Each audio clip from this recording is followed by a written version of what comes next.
এটা আমার শেষ নির্বাচন, মনোনয়ন পাওয়ার পর মির্জা ফখরুলের আবেগঘন পোস্ট। মাদারীপুর ১ আসনে মনোনয়ন স্থগিত করলেন বিএনপি। সীতাকুণ্ডে স্বেচ্ছাসেবক দল ও যুবদলের ৪ নেতাকে বহিষ্কার। পলাতক পুলিশ কর্মকর্তাদের ফিরিয়ে আনা হবে, যা বলেন স্বরাষ্ট্র উপদেষ্টা। মুখে মাস্ক ও মাথায় হেলমেট পরে নিষিদ্ধ ছাত্রলীগের ঝটিকা মিছিল। এতক্ষণ শুনছিলেন সংবাদ শিরোনাম। পুরো খবর পেতে ভিডিওটি শেষ পর্যন্ত দেখুন। সর্বশেষ খবর পেতে চ্যানেলটি সাবস্ক্রাইব করুন। এবার বিস্তারিত। এটা আমার শেষ নির্বাচন, মনোনয়ন পাওয়ার পর মির্জা ফখরুলের আবেগঘন পোস্ট। আসন্ন ত্রয়োদশ জাতীয় সংসদ নির্বাচনে তিনি ঠাকুরগাঁও ১ আসন থেকে তার রাজনৈতিক যাত্রার শেষ নির্বাচনের অংশ নিচ্ছেন, এমন কথা জানিয়েছেন বিএনপির মহাসচিব মির্জা ফখরুল ইসলাম আলমগীর। মঙ্গলবার ৪ নভেম্বর মির্জা ফখরুল তার ভেরিফাইড ফেসবুক পেজে দেওয়া এক স্ট্যাটাসে এমন আবেগঘন কথা লিখেছেন। ফেসবুক পেজে তিনি আরও লিখেছেন, মহান আল্লাহর রহমতে বিএনপি আমাকে ঠাকুরগাঁও ১ আসনে মনোনীত করেছেন। আমি বেগম খালেদা জিয়া, তারেক রহমান এবং দলের সব নেতা ও নেত্রীকে আমার কৃতজ্ঞতা এবং ধন্যবাদ জানাই। দলের সব কর্মীকেই জানাই আন্তরিক ধন্যবাদ আজীবন আমার সঙ্গে থাকার জন্য।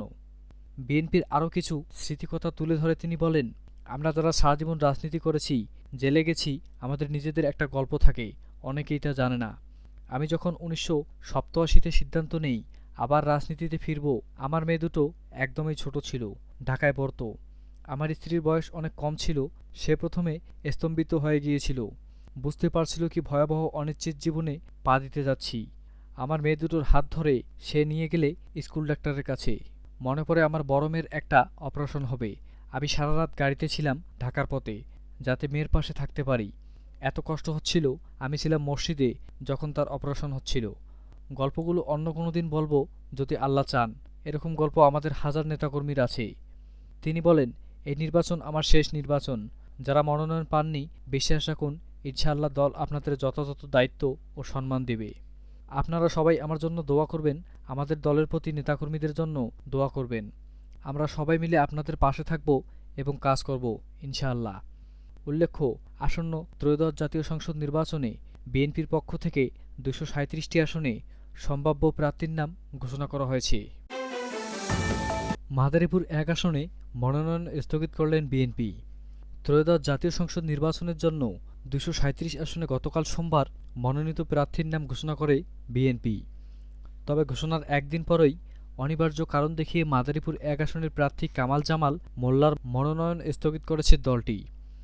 আজ মঙ্গলবার বিকেলে বিএনপির জ্যেষ্ঠ যুগ্ম মহাসচিব রুহুল কবির রিজভী স্বাক্ষরিত প্রেস বিজ্ঞপ্তিতে বিষয়টি জানানো হয়। প্রেস বিজ্ঞপ্তিটি বিএনপি মিডিয়া সেলের ভেরিফাইড ফেসবুক পেজে পোস্ট দেওয়া হয়।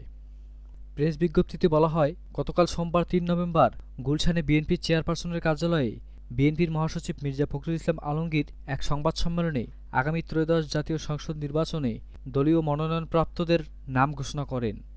সংবাদ সম্মেলনে ২৩৭টি সংসদীয় আসনের মধ্যে মাদারীপুর ১ শিবচর উপজেলা আসনে মনোনয়নপ্রাপ্ত কামাল জামান মোল্লার নাম ঘোষণা করা হয়। অনিবার্য কারণবশত ঘোষিত মাদারীপুর ১ শিবচর উপজেলা আসন ও দলীয় মনোনয়নপ্রাপ্ত ব্যক্তির নাম স্থগিত রাখা হলো। গতকাল সন্ধ্যায় বিএনপির মনোনীত প্রার্থীর নাম ঘোষণার পরপরই মাদারীপুর ১ আসনে মনোনয়নবঞ্চিত প্রার্থী জেলা বিএনপির যুগ্ম আহ্বায়ক সাজ্জাদ হোসেন ওরফে লাবলু সিদ্দিকীর অনুসারীরা ঢাকা ভাঙ্গা এক্সপ্রেসওয়েতে টায়ার জ্বালিয়ে বিক্ষোভ করেন। সড়ক অবরোধ, গাড়ি ভাঙচুর ও অগ্নিসংযোগের ঘটনাও ঘটে। এ ঘটনার একদিন পরেই আসন ঘোষিত প্রার্থীর মনোনয়ন স্থগিত করল দলটি। সীতাকুণ্ডে স্বেচ্ছাসেবক দল ও যুবদলের ৪ নেতাকে বহিষ্কার। চট্টগ্রামের সীতাকুণ্ড উপজেলায় স্বেচ্ছাসেবক দল ও যুবদলের ৪ নেতাকে বহিষ্কার করেছে বিএনপি। দলটির সাবেক যুগ্ম মহাসচিব আসলাম চৌধুরীর মনোনয়ন না পাওয়াকে কেন্দ্র করে ঢাকা চট্টগ্রাম মহাসড়ক অবরোধ ও টায়ার জ্বালিয়ে অগ্নিসংযোগ করার ঘটনার পর এই সিদ্ধান্ত এলো। রাতে বিএনপির জ্যেষ্ঠ যুগ্ম মহাসচিব রুহুল কবির রিজভী স্বাক্ষরিত প্রেস বিজ্ঞপ্তিতে বিষয়টি জানানো হয়। প্রেস বিজ্ঞপ্তিটি বিএনপির মিডিয়া সেলের ভেরিফাইড ফেসবুক পেজে পোস্ট দেওয়া হয়।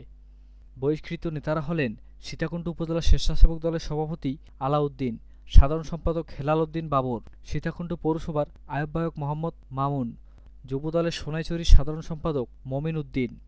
বিএনপির মিডিয়া সেলের ফেসবুক পেজের পোস্ট দেওয়ার বিজ্ঞপ্তিতে উল্লেখ করা হয়, গতকাল সোমবার সন্ধ্যার পরে দলীয় মনোনয়নকে কেন্দ্র করে চট্টগ্রাম উত্তর জেলা সীতাকুণ্ডে ঢাকা চট্টগ্রাম মহাসড়কে কদম রসুল ভাটিয়ারি বাজার জলিলগেট এলাকায় সহিংসতা, হানাহানি ও রাস্তায় অবরোধসহ নানাবিধ জনস্বার্থ বিরোধী কর্মকাণ্ডে লিপ্ত হওয়ার ওই ৪ নেতাকে প্রাথমিক সদস্যসহ সব পর্যায়ের পদ থেকে বহিষ্কার করা হয়েছে।